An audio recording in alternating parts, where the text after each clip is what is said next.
Hello, viewers, and welcome to the latest episode of The Huddle. Tim Poole here with Gaming America, and I'm with Rickard Vikstrom, founder and CEO of Internet Vikings. Rickard, thanks for joining us. Thank you, Tim. How are you? Really good, thanks. Quite busy, but I understand it's been the same for you. Can you update us on what's been going on with Internet Vikings since you last joined us on The Huddle? I think yes, a lot. We have had super busy quarter. The first quarter has been the busiest quarter of past 3 years, 4 years since we entered the US market, and we see that growth in Europe and in the US. So I've been busy. I've been traveling to all these shows. I've been trying to work together. It's been fun. Yeah, it's certainly a busy time in the industry. But then in a few months things aren't going to get any less busy when we've got G2E and big shows like that coming up. But what we're going to talk about today, a couple of interesting topics. One, which is initially a non-gambling topic, and so it's coming up in an article that you guys have done in Gaming America. We're talking kind of about the tariffs and how that might impact the gambling industry. But to start off with, because it's such a sort of global non-gambling piece of news, if we were to take the gambling industry out of it, you personally, what's kind of your take on the whole tariff situation? I think tariffs are very old school. That's because it's for products. It's for products only, because it's very hard to do tariffs on services. Mm-hmm. And my belief is that it would be good to have no tariffs, but in certain cases there is apparently a need for it, and it's been like that for decades or not centuries. And I think it will continue in that way for the next century as well. It's just trying to find a new way of working with it. So is there a way that gaming companies can be impacted? Because as you say, it's difficult to put tariffs on services, but there are products in gaming, slot machines, cabinets, massive machines that kind of need to get transported from one country to another. In the Gaming America article I mentioned, you guys talked about kind of having a stable strategy to guard against external factors like this. So what can you tell me about how it might affect gaming and how people can kind of maybe plan against these kind of external factors? Yeah, and just to comment on that on the fiscal side, aren't we seeing a move with ICE from London to Barcelona because of tariffs or tariffs-like import tariffs on physical machines going to ICE for 3 days and then shipping it back to Europe? Isn't that the whole reason why we do ICE in Barcelona? And I think looking at it from our side, as the industry is so moving so quickly, we need to adjust. We need to be able to have the resources to compute when we need it, not 3 months later, because there's a tariff or because of a potential tariff coming in place in 60 days. There will be everyone is just buying servers. And that's an issue, because if you need that capacity, there's none, because all the flights from Taiwan, as one example, to the US is fully booked, because Apple and some of the big ones have bought a lot of servers. I don't know servers, but iPhones, to just get it into the borders of the US for that tariffs, before the tariff comes in place.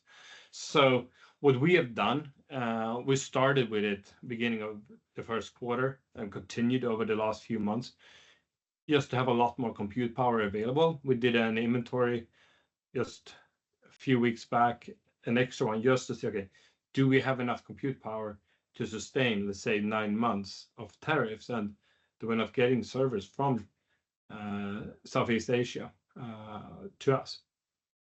And because literally everyone is producing, maybe not the whole server, maybe not the full thing in Asia, but some Intel have some CPUs. You have some Samsung memories, some hard drives are made in Taiwan, Thailand. I remember this was 20 years ago. There were a shortage of hard drives all over the world in 2008, I think it was. And it was because of a flooding in one particular region in Thailand. Mm-hmm. Because 80% of all the hard drives was made in that particular region. And that's the kind of shift we're seeing. Obviously, hopefully today there is not that dependence on that one region, but there is still in some particular hardware that you need to, that we are dependent on regions, and we as a supplier need to solve that for our customers, because I can't go back and say, okay, you will get it in 3 months, and you can't get it from anywhere else. Like, but we need to solve it, and that's our promise to our customer. Yeah, absolutely. Really interesting example there, kind of with especially with the everything coming from one area in Thailand. Obviously, kind of in the news at the moment, the tariffs are in the news globally. But if we're to look at something not similar, but industry news that we're seeing every day, something we mentioned last time you were on the Huddle was sweepstakes, and you made it very clear that Internet Vikings, has made the decision not to work with any sweepstakes operators. A simple question to you at the moment: do you feel vindicated in that, because we're seeing so many headlines at the moment of sweepstakes operators getting banned in places like Delaware, this state, that state? Yes, and that was like, was it 4 months ago? We talked almost 4 months ago. We talked about it. That was before all the legislators, law enforcement agencies were really going against it, and I think we were ahead. We saw that coming, so that's why we took that stand, because we thought this cannot continue for the next couple of years, because there was so much pressure against it. That's why we felt comfortable. I think you could say to take it even a more political and public stand against it. Even though we took that board decision years and years ago to not have sweepstake casinos as customers, and that's why we don't, because we thought, okay, I'd rather go with the local licensed ones than with the sweepstakes. And so, answer your question, yes. And we will see what happens with it. It's still every day you get news, like you said about Delaware. Last week you had a few other states the last couple of weeks. Every week there's something new popping up. So I'm excited. Yeah, I mean, your stance is obviously very much a long-term one, because I guess the counter argument, but it's not a very long-term sustainable one, is that, I mean, how much revenue I guess was made already by certain sweepstakes operators. I think figures were quoted recently. I don't have the exact figure off the top of my head, but it was over $1 billion in California alone. So I guess the counter argument might be that, but hey, we've made a lot of money, but that's not quite the long-term sustainable approach, right? Exactly. And I, as a business owner, I didn't want to take that risk, because that's what it is. It's a risk. If you are an operator, maybe you want to take that risk. Okay, let them do it.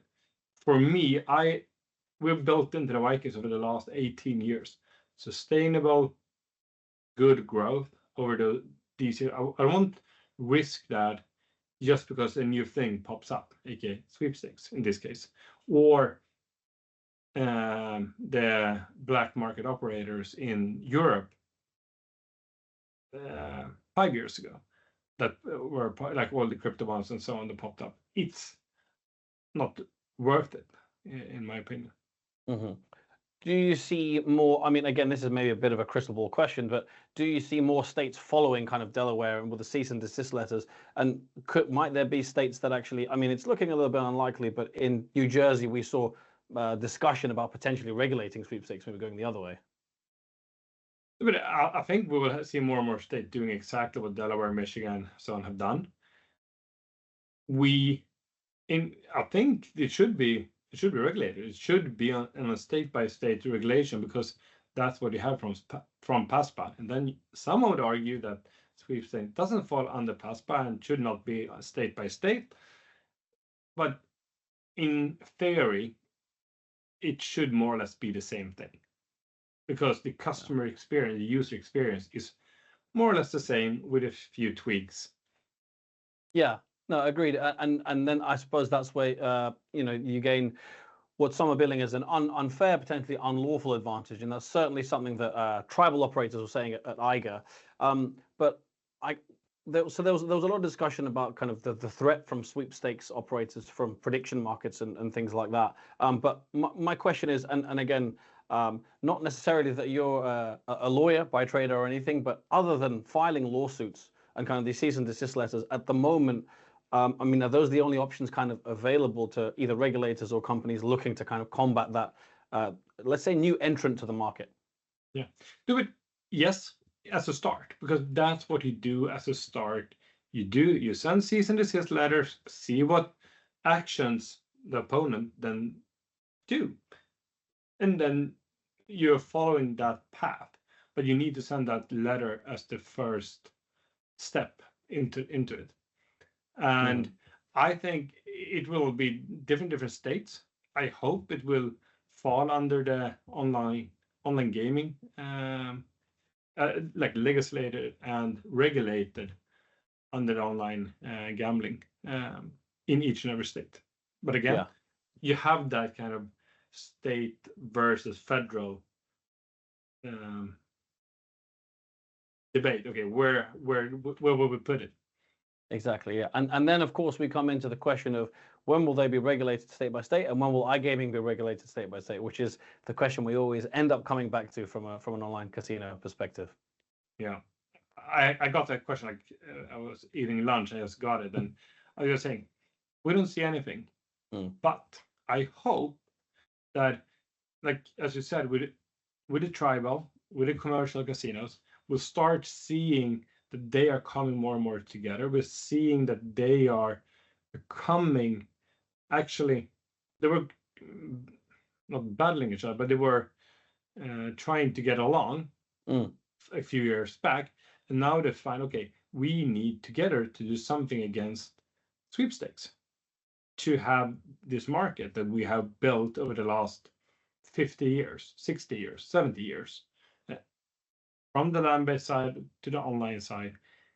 And I then think that we can, the day together, if the tribals and the commercial operators come together, hopefully we can get a state-by-state online casino, a state-by-state online sportsbook in a majority of the states, not only covering, 20% of the population as it is today.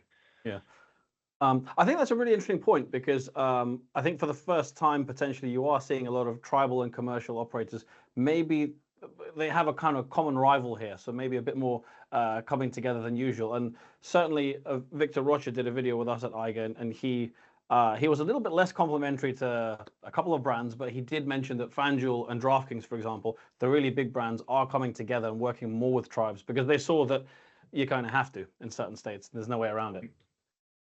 Exactly. And if that happens, then we will see a faster pace of legislation coming in each and every state, especially, I think, the important states, if I call it like that.